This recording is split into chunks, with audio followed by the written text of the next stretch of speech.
निःशुल्क रूप से मिलनी चाहिए। क्योंकि एक बार को आप सोचिए, आखिर उस बच्चे की गलती क्या होती है जो एक गरीब घर में पैदा होता है और उसको बेहतर शिक्षा से वंचित होना पड़ता है। शिक्षा के सामने एक पैसे की दीवार खड़ी है, जो जितनी ऊंची दीवार लांघ सकता है, जो जितना अधिक पैसा शिक्षा पे खर्च कर सकता है, वो उतनी बेहतर शिक्षा पा सकता है। लेकिन अगर एक देश एक है, लोकतांत्रिक देश है, तो शिक्षा भी सबको एक समान रूप से तो मिलनी ही चाहिए।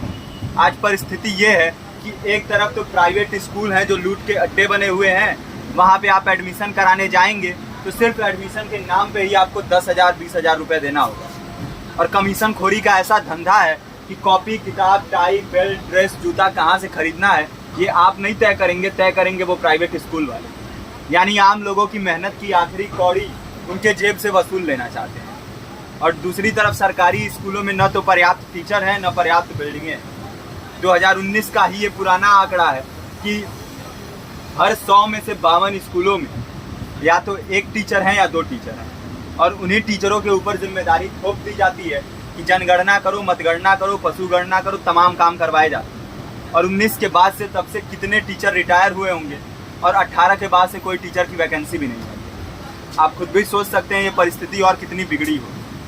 इसीलिए हम लोग ये मांग उठा रहे हैं, चाहे कोई राष्ट्रपति का बच्चा हो या किसी मजदूर का, सबको शिक्षा एक समान मिलनी चाहिए और निःशुल्क रूप से मिलनी चाहिए। प्रेमचंद ने अपने दौर में भी कहा था कि एक सभ्य समाज में ऊंची से ऊंची तालीम मुफ्त होनी चाहिए और इसका पूरा खर्च गवर्नमेंट को उठाना चाहिए, क्योंकि हमारे देश को फौज से ज़्यादा आवश्यकता तालीम की है। और शिक्षा से जुड़ता हुआ ही दूसरा मुद्दा हम लोग उठा रहे हैं।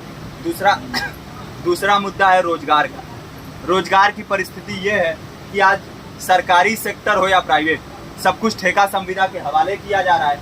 परमानेंट नौकरियां लगातार घटाई जा रही हैं। इसी रेलवे में 1995 के आसपास लगभग 18.5 लाख कर्मचारी काम करते थे, लेकिन आज उनकी संख्या 12 लाख थी।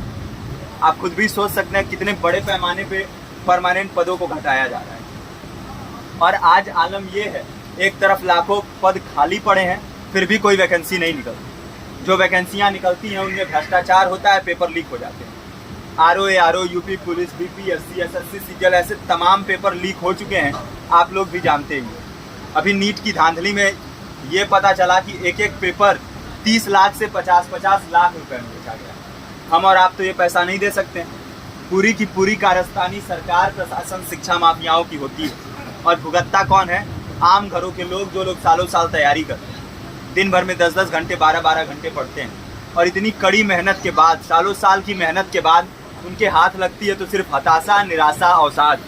बहुत से छात्र नौजवान जो इस बेबसी में, इस डिप्रेशन में नहीं जी पाते, आत्महत्या तक के कदम उठा लेते हैं। लेकिन ये देश की विडंबना है कि टीवी चैनल, अखबार, मीडिया, नेता, मंत्रियों के लिए कहीं ये कोई मुद्दा नहीं है।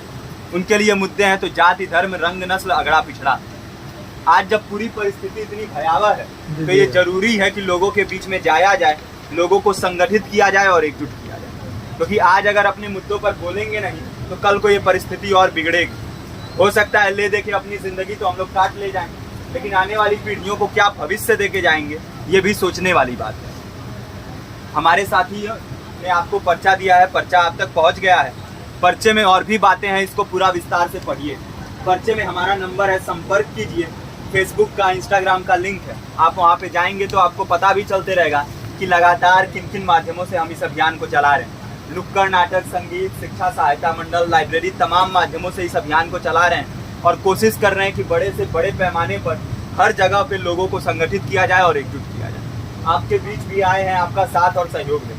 साथ इस रूप में कि आप भी हमारे इस कारवां और इस मुहिम से जुड़िए।